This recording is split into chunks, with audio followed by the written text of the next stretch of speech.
रात 11 बजे एक लड़का जिसकी उम्र लगभग 18 साल के करीब थी, गांवों के पास लगने वाले खेतों से बेहद तेज रफ्तार से भागता हुआ गांवों के दूसरे छोर की तरफ आ रहा था।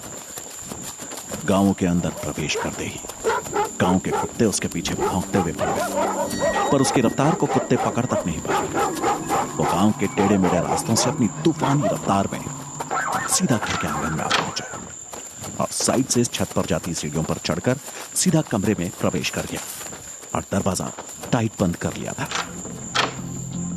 और उस लड़के के इस तरीके से कमरे के अंदर प्रवेश करने के कारण कमरे में एक तरफ पड़ रहा लड़का हड़बड़ी में आ गया था और अपनी चेयर से पीछे को लड़क गया था। अबे तुझे क्या हुआ? ये कौन सा तरीका है आने का? मुझे तो डरा दिया तूने शंकर। और अपनी हड़बड़ाहट को थोड़ा शांत करता है। जो लड़का बाहर से भागकर आ रहा था उसका नाम शंकर था और वो यहाँ अपने दोस्त सूरजभान के साथ पढ़ाई करने के इरादे से आया था। पर जाने उसे रास्ते में ऐसा क्या हो गया कि उसे बुलेट ट्रेन की रफ्तार पकड़नी पड़ी अपने दोस्त के यहाँ आने के लिए। सूरजभान खड़े होते हुए अपनी कुर्सी को उठाकर अपनी जगह पर रखता है और दरवाजे पर पीठ लगाए शंकर अपनी बढ़ चुकी सांसों को नियंत्रित करने की कोशिश कर रहा था। सूरजभान, अबे ये कौन सा तरीका है तेरा आने का? अभी मुझे हार्ट अटैक आ जाता। और वापस अपनी कुर्सी पर बैठ जाता है। फिर ध्यान से शंकर के चेहरे की तरफ देखने लगता है।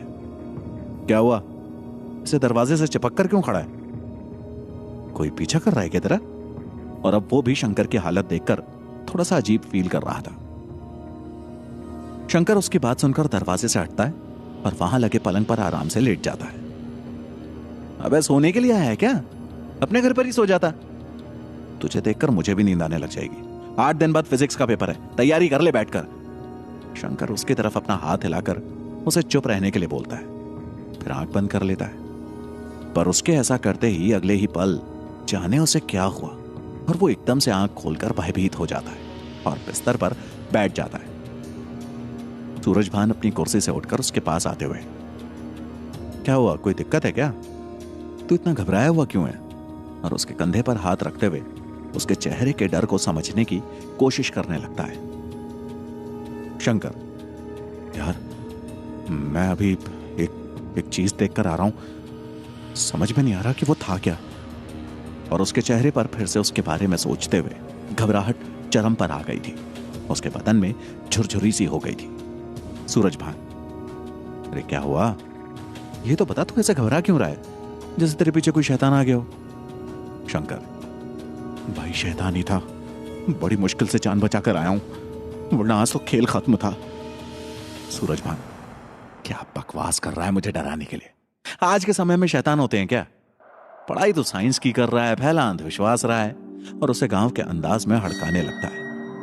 शंकर उसकी बात का कुछ जवाब देता तभी दरवाजे पर आवाज होती है, सूरजभान, दरवाजा खोलो। सूरजभान आगे बढ़कर दरवाजा खोल देता है। जी पिताजी। सत्यभान, कौन आया तुम्हारे कमरे में ऐसे आंधी की तरह? बाहर का दरवाजा भी पूरा हिलाकर रख दिया है, कहीं कोई गुंडा मवाली तो नहीं आ गया? अरे नहीं पिताजी, मेरा दोस्त है शंकर। सत्यभान अंदर चले आते हैं। क्यों रे शंकर, ये कौन सा तरीका है तेरा आने का? कम से कम दरवाजा तो बंद करते आते आंगन का। नमस्ते अंकल जी, बस थोड़ा जल्दबाजी में ध्यान नहीं रहा, अब से बंद कर दिया करूंगा। ठीक है, और तुझे इतना पसीना क्यों आ रहा है? पिताजी ये दौड़ता दौड़ता यहां आया है ना, इसीलिए। और ये कहकर सत्यभान हौले से मुस्कुराता है। सत्यभान शंकर की तरफ देखते हैं। तो इतनी रात 11 बजे आने की क्या जरूरत थी? 9 बजे तक आ जाया करो। वैसे भी तुम्हारा घर गांव के दूसरे छोर पर है और तुम्हारे रास्ते में काफी जगह सुनसान पड़ती है। जी अंकल जी, आइंदा ध्यान रखूंगा। वैसे मेरा आ जाने का मूड नहीं था, पर फिर कुछ समझ में नहीं आ रहा था तो सोचा कि यहां आ जाता हूं, तभी इतनी रात को घर से निकल पड़ा। चलो कोई बात नहीं, तुम पढ़ाई करो, मैं भी चलता हूं। ये कहकर सत्यभान अपने कमरे की तरफ चले जाते हैं। शंकर का दिमाग अब थोड़ा सा रिलैक्स फील कर रहा था बातचीत करके, और वो उठकर टेबल के पास लगी चेयर में बैठ जाता है। सूरजभान दरवाजा बंद करता है, अपने दोस्त शंकर के बराबर में आकर बैठ जाता है। अच्छा अब बता क्या हुआ था? तू किसी शैतान की बात कर रहा था। शंकर सूरजभान की बात सुनता है, फिर कुछ सोचते हुए हौले से मुस्कुरा देता है। सूरज भान, अब क्या हुआ? मुस्कुरा क्यों रहा है? शंकर, कुछ नहीं यार, मैं तो सिर्फ मजाक कर रहा था। मुझे लगा तुझे डराना चाहिए, पर तू तो बिल्कुल भी नहीं डरा, खाली बकवास कर रहा था। मैं जानता था। चल पढ़ाई कर ले भाई। और दोनों पढ़ाई करने लग जाते हैं। शंकर की आंखें किताब में लगी हुई थी, पर ध्यान अभी भी किसी और चीज पर ही था। मन ही मन में कहता है, इस बारे में सूरज को बताकर उसे मैं और टेंशन नहीं दे सकता।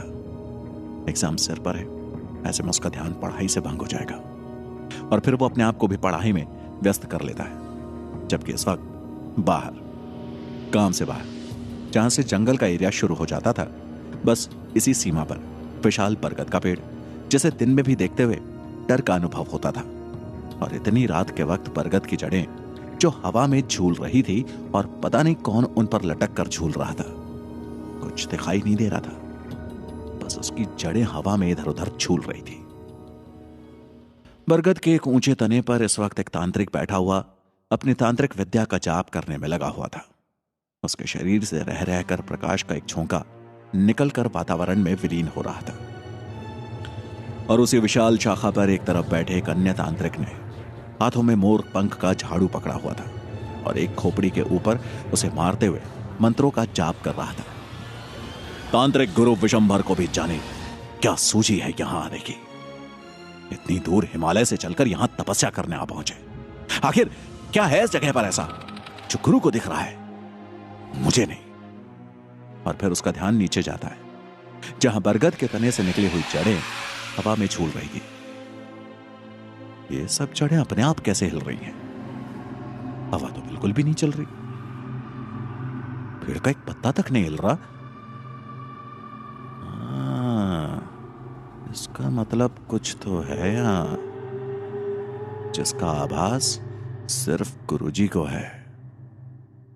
और फिर समय ऐसे ही बीतता चला गया। सुबह के लगभग 4 बजे तांत्रिक विशंभर ने अपनी साधना पूरी की। फिर उनकी आंखें खुल रही थी और फिर तांत्रिक विशंभर शाखा में नीचे की तरफ बैठे अपने शिष्य की तरफ देखते हैं जो आराम से सोया हुआ था। तांत्रिक विशंभर, रो कामरा, उठ जा, और थोड़ा सा अपनी आवाज में गुस्सा ले आते।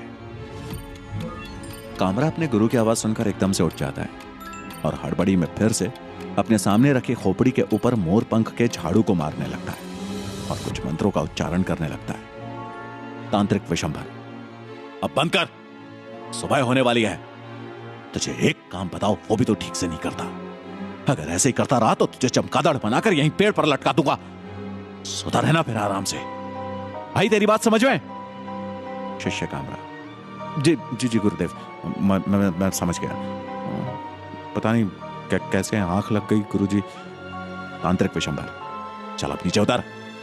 इस गांव के शमशान में जाकर डेरा जमाना होगा। हमें अपने बाकी के दिन वहीं गुजारने।